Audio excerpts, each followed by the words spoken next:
And we're back for round one. We won the die roll, so we will definitely be playing first. And this hand doesn't really do anything, so to avoid just getting killed before we could play cards, we're going to mulligan this. And this hand doesn't do anything either. And it's starting to look pretty bad, but I think I have to keep this. Falling to 4 is not really the best scenario.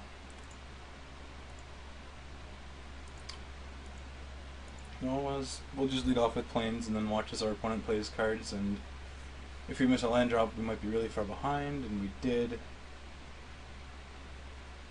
So this hand is good if we hit running lands. I think we'll be fine, but we need to hit running lands and not 7 drops, because drawing the Archangel kind of punishes us. And that Tormentor's Trident could potentially hurt. But here we did draw 4, so we're good. We got the Nightshade Peddler out. We need to draw another land before we can really do anything.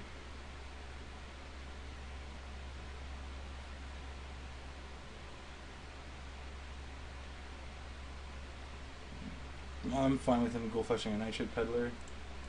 Well, if we're not going to draw a land, at least we drew a card we can play. There's an upside to everything. Now with the Valiant being just a low-impact 2-1, I'd love for him to have Death Touch so I could just attack through with Vigilance and keep him on defense all at the same time. And that Corpse Traders is potentially scary. And there's a land. So we could play our 2-1, or we could play the Moonlight Geist, and then you can just equip the Tormentor's Trident and it just swings through. The Gloom Widow can't block it either, so he's swinging with it. He's swinging through us no matter what. But I think I'm going to play the Gloom Widow because it can go on the offensive and attack through little threats that he might play. It can also trade with things like Wildwood Geist that he might throw down, and other cards of that nature.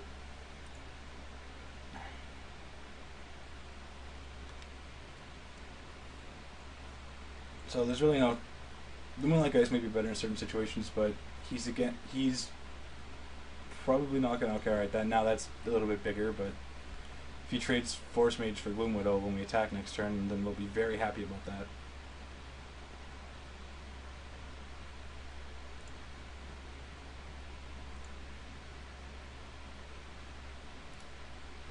And there's the planes right on time for Seraph of Dawn. I'm not going to attack with the Valiant here, because we don't have, like, we could try and bluff, but if he wants to trade the first for Gloom Widow, I'm very happy about that. Maybe it was correct to attack then, but then again, maybe if we attack with it, he just wouldn't trade it for Gloom Widow. Then we can play out the Seraph of Dawn, which will help us get back in this game a little bit, because Seraph is ridiculously powerful like that. So if we have any chance of getting back in, it's on the back of Seraph of Dawn and Archangel. And we're not even really out of this game right now. He's got a 3/3 that he can just make huge. I have to decide if I want to just... I think I'm going to take the 6 here, because we're smashing back for 4, gaining 2, playing Moonlight Geist. And if Moonlight Geist comes online, then I can just block it without having to worry about it. And there's another plane, so we're getting a little bit closer to Archangel. Let's attack with both here.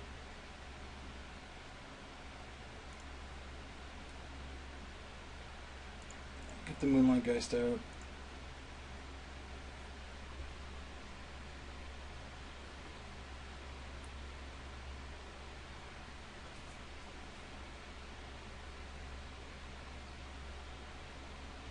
Oh, he used Human Frailty on the Cybern Valiant. Alright. Well, we don't have any humans outside of him, so... Well, that just lets... My plan was to chump block with it, so that is going to let him smash for 6 now. Or have a removal spell from Moonlight Geist. Blood Artist. Yeah, I think my best shot at winning is just letting me take the 6 and then leaving mana to block with Moonlight Geist. a couple turns. He doesn't have another creature to attack with. And we're not going to bother using the Cloud Shift just yet. We'll attack with Seraph of Dawn first.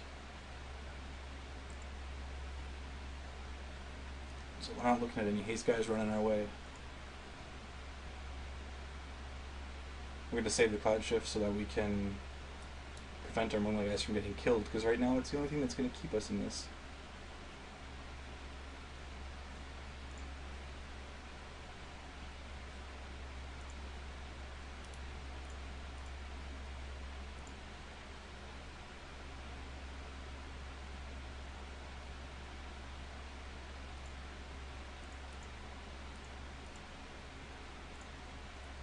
Again, the Cloud Shift up, so our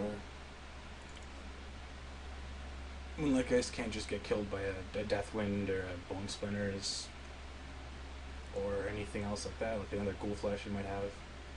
We definitely don't want that happening. And I guess we missed the first land drop, but we've drawn running lands since. I'm sorry, we missed the land drop for turn 2 and the land drop for turn 4. And we've hit running lands since. And the fact that our opponent's keeping 5 mana open. And I just attacked with Moonlight Guys without realizing it. Alright, my bad. So I'm going to have to Cloud Shift that now, which does suck, but at the same time it's not exactly the worst that could happen.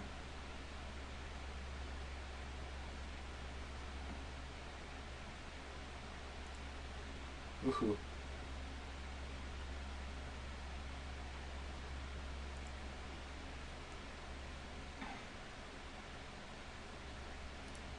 So now we're not going to Cloud Shift the Geist, we're going to Cloud Shift the Seraph of Dawn.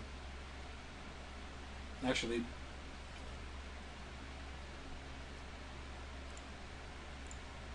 this lets us kill the Blood Artist, and I think we need to take that risk, but at the same time, the Moonlight Geist would just not letting us get blown out by a pump spell. And he ended up having, so that can be, it can be considered a misplay there. Like, I should have just been safe with the Moonlight Geist. But at the same time, now his Blood Artist is gone, I don't have to worry about it. And if he's just spending his turn equipping the Tormentor's Trident, then I really don't care.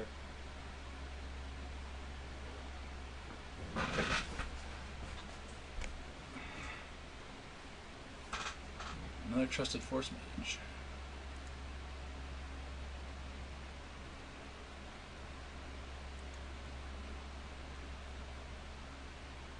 Getting 2 Trusted Force Mages and Blood Artist, just without seeing the rest of his deck, that's pretty good right there. And we drew another land for Archangel. So now we're at a spot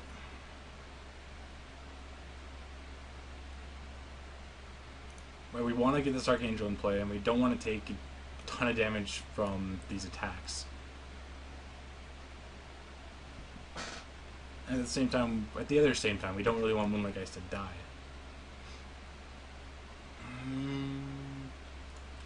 Yeah. I think I'm alright attacking here with the Seraph of Dawn. Playing the Archangel, put him on a 2-turn clock. Archangel can block whatever's not equipped with the Trident. Now that the Blood Artist is gone, we could take a hit. We're taking 7, which kind of sucks.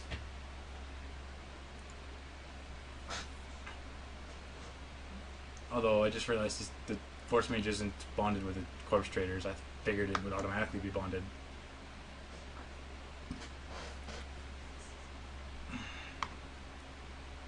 So, given what he did last turn, his correct line of play was probably to bond, if he wasn't going to bond the Force Mage to the Corpse Traders, was to bond it to the Blood Artist so that it would play around the Seraph of Dawn and kill it if I tried to Cloud Shift it. But he probably didn't even think that that was going to be an issue. So we're all in now, and hoping we can jump at the Geist and then maybe jump at the Seraph of Dawn. Ways to deal with Archangel could, well, and actually kill Archangel could be Gloom Widow. Like, he could have Deathwind kills it, or Bone Splinters kills it. You might have Snare the Skies to block it, but then that creature will just die to Archangel. You might have Eaten by Spiders.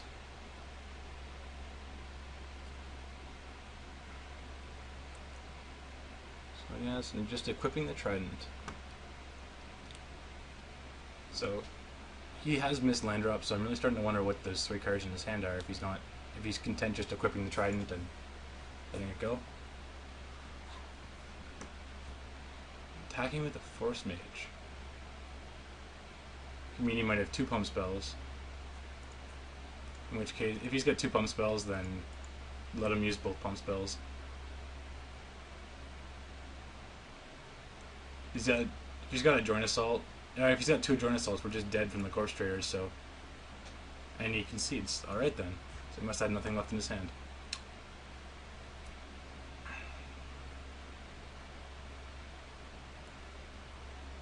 Alright, so given what happened that game, I am going to side in the natural end. He did throw the Trident out there, and that could potentially cause a problem for us. He is black, so I'm a little tempted on Holy Justice here, just because he might have a couple zombies in there somewhere. But I don't think I'm going to side in until I see them, because he could just be completely void of Butcher Ghouls and playing black for multiple removal spells that he did show. And then again, yeah. Given the human frailty, I'm going to side out a Thraben Valiant for the Holy Justice here. Just because that has a potential, like, it's a human as well, so it still dies to the human frailty. But I think it's warranted against the black deck. And let's run this for, we'll just run the same thing for game 2.